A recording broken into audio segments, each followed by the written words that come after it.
Bismillahirrahmanirrahim. Assalamualaikum warahmatullahi wabarakatuh dan salam sejahtera. Berjumpa lagi kita untuk siri yang keempat di bawah tajuk kemahiran geografi, di bawah tajuk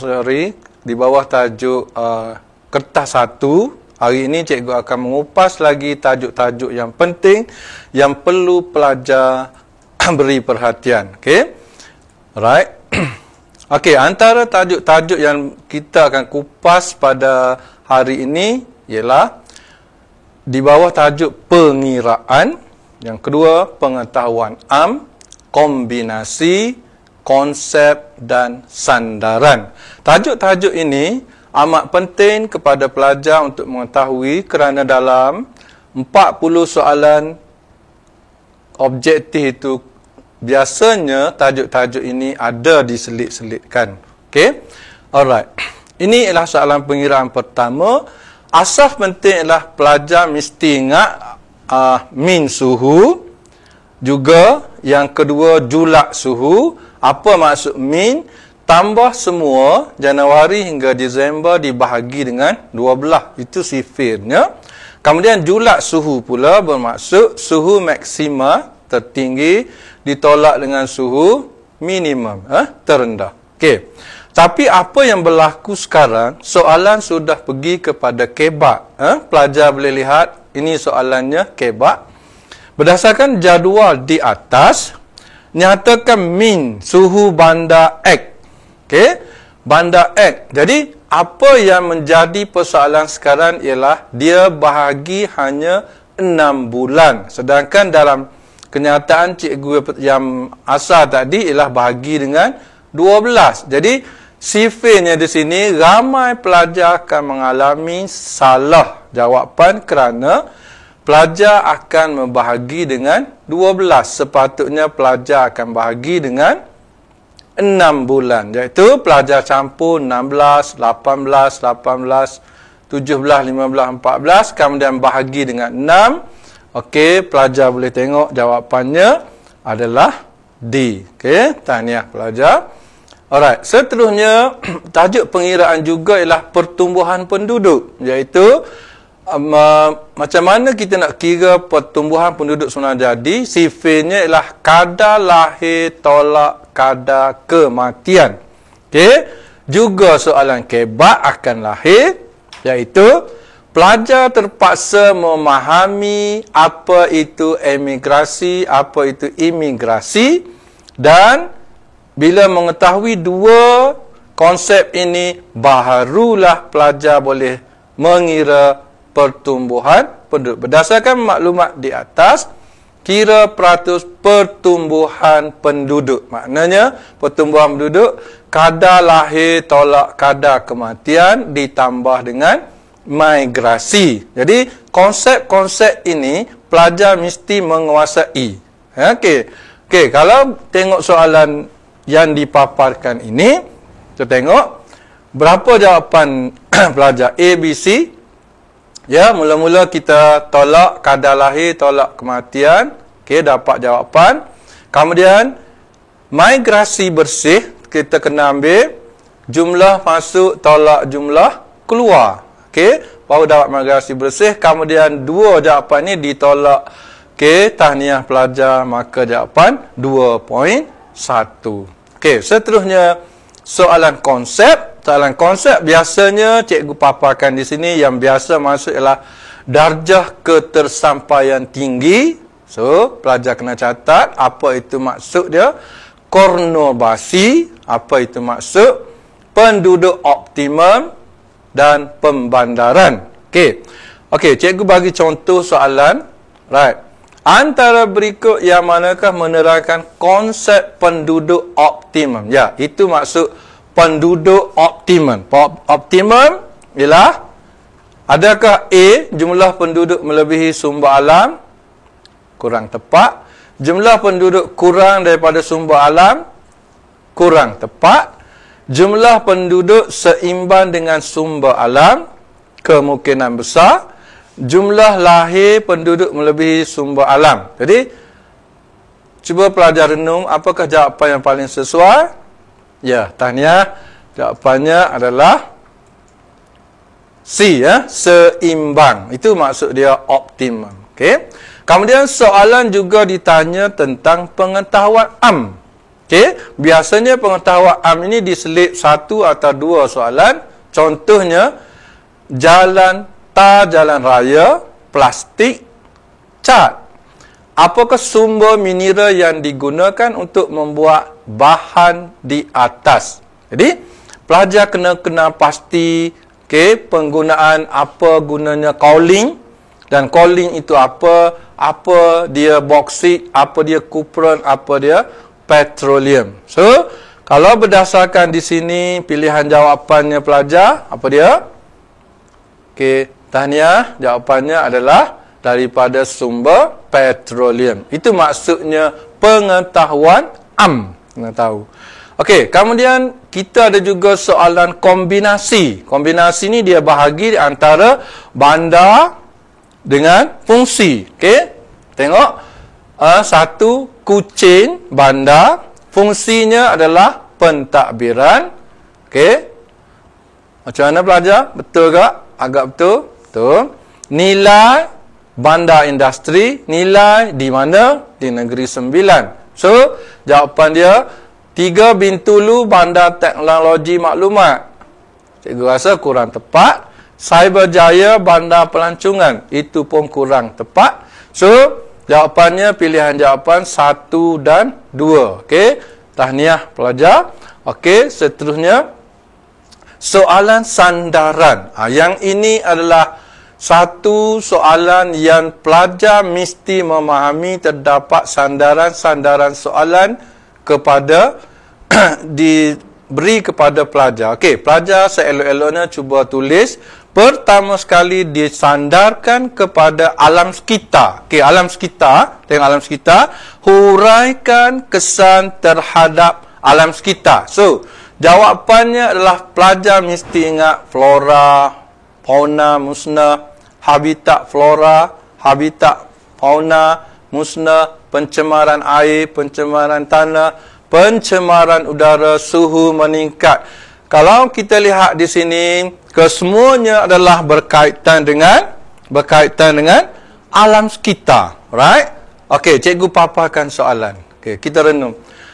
Soalan 15, apakah kesan perkembangan jaringan pengangkutan jalan raya ke atas alam sekitar? So, disandarkan soalan berikut kepada siapa?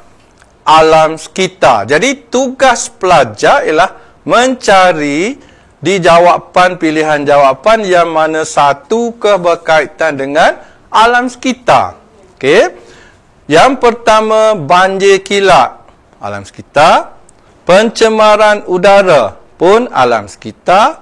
Peningkatan kelembapan udara, alam sekitar. Perubahan arah tiupan angin. Sorry, di sini ejaan kurang tepat. So, semuanya alam sekitar. Tapi pilihan kita kena baca 2 kali apakah kesan perkembangan jaringan pengangkutan ke atas alam sekitar. So, pilihan jawapan pelajar 1.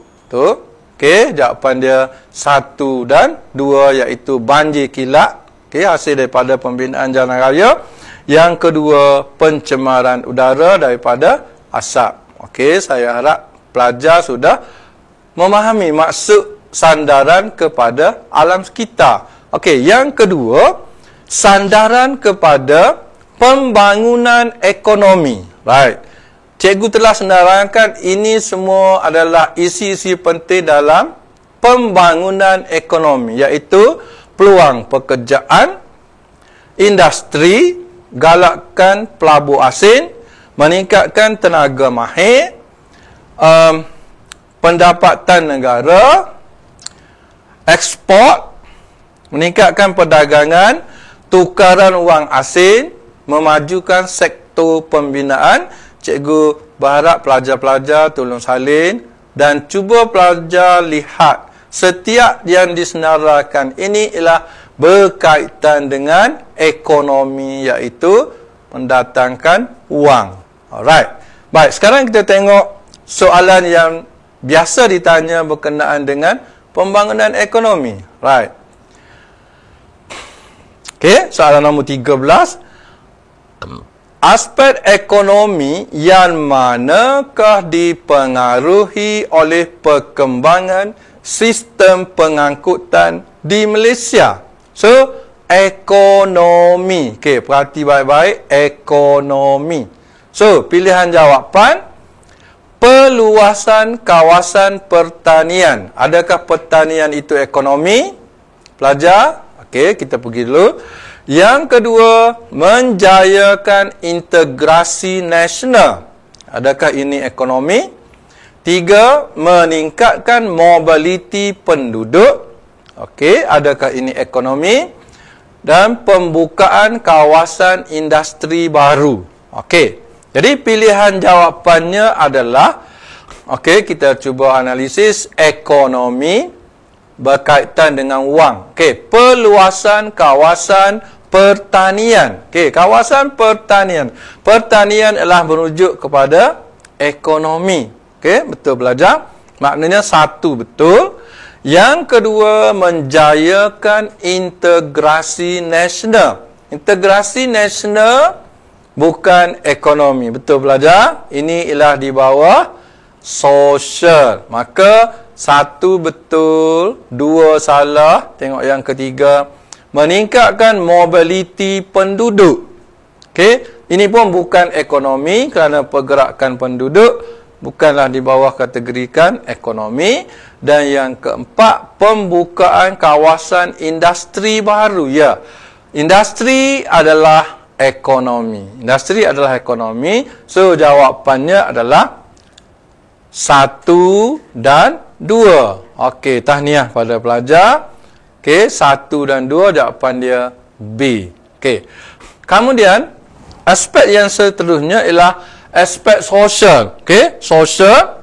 Ini ialah sosial ialah berkaitan dengan penduduk. Jadi pelajar mesti ingat, sosial cikgu telah senarai 8 jenis sosial dikategorikan sosial, iaitu mobiliti penduduk, okey, integrasi nasional sosial, pendidikan meningkat, perkembangan bandar, perubatan meningkat, kemudahan asas, kemudahan awam, dan yang ke-8, perkembangan jaringan jalan raya. Sebenarnya ada banyak lagi, tapi kita semua ambil 8 ini sahaja dan pelajar boleh tambah sendiri. So, pelajar sudah salin dan sudah ingat. Okey, cuba renung. Mobiliti penduduk, integrasi nasional, ini adalah sosial. Okey, sekarang cikgu paparkan soalan. Okey, kita tengok. Apakah sumbangan perkembangan jaringan pengangkutan kepada pembangunan sosial di Malaysia? Ingat, kata kunci adalah sosial. Okey, cari.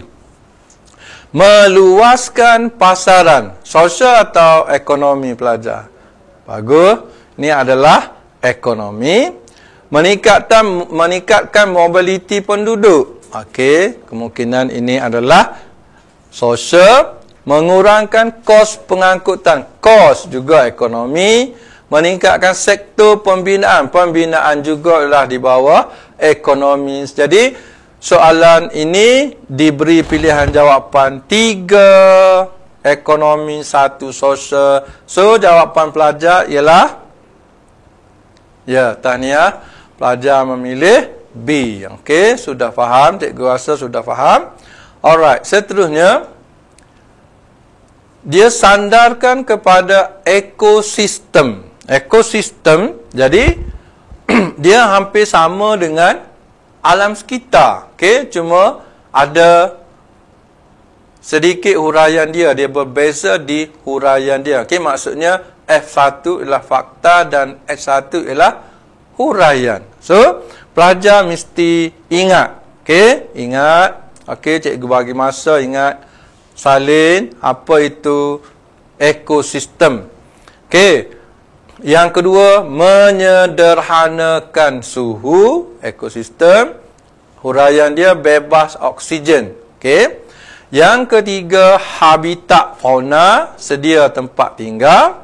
Yang keempat, rantaian makanan, iaitu pengeluar makanan. F5 cegah hakisan, huraian dia cengkam tanah, akar mencengkam tanah. F6 kitaran air, huraian dia proses transpirasi. Yang ketujuh menghasilkan bahan organik, iaitu humus. F8 sumber nutrien, perebutan daun. F9 mengawal banjir, kurang air larian. Maksudnya, ekosistem merujuk kepada apa yang berlaku di kawasan sekitar kawasan tersebut, dan dia hampir sama dengan alam sekitar. Right. Okey, kita tengok soalan. Kepentingan utama transit aliran ringan LRT di bandaraya kepada ekosistem. Tengok baik-baik pelajar. Ekosistem. Okey, kalau pelajar hafal yang cikgu senara tadi, tengok jawapan dia A, mengurangkan kesesakan lalu lintas. Ekosistem? Bukan. B, mengurangkan hakisan tanah. Okey, adakah dia sesuai dengan LRT? C, mengurangkan pencemaran udara. Okey, hampir cikgu rasa okey, sedap dengar yang ni. D, mengurangkan banjir kilat. LRT jadi banjir ke pelajar?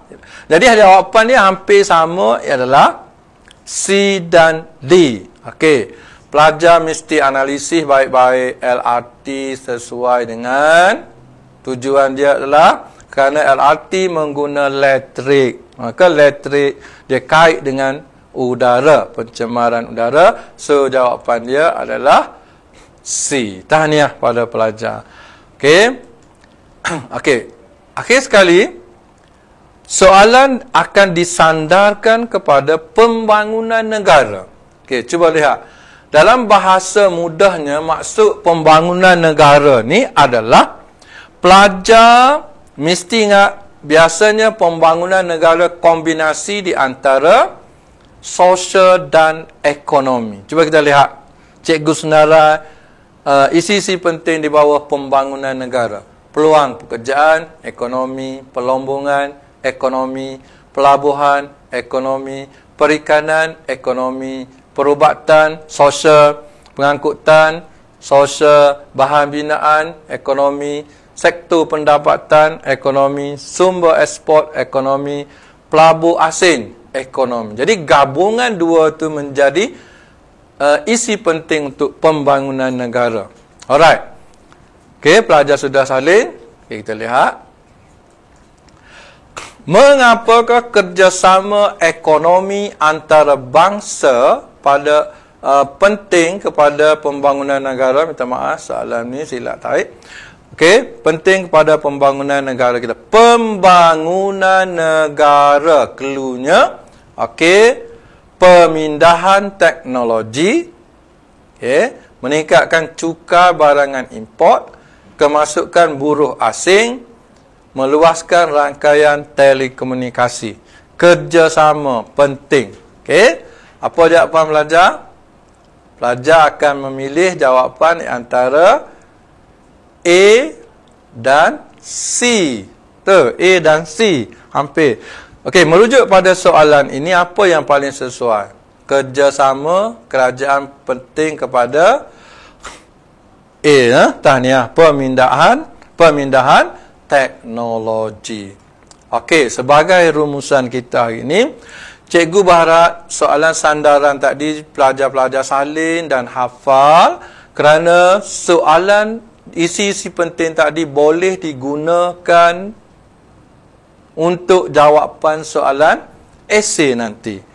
Okey, rumusan kita hari ini, pelajar mesti mengingati teknik dengan betul sebelum menjawab soalan.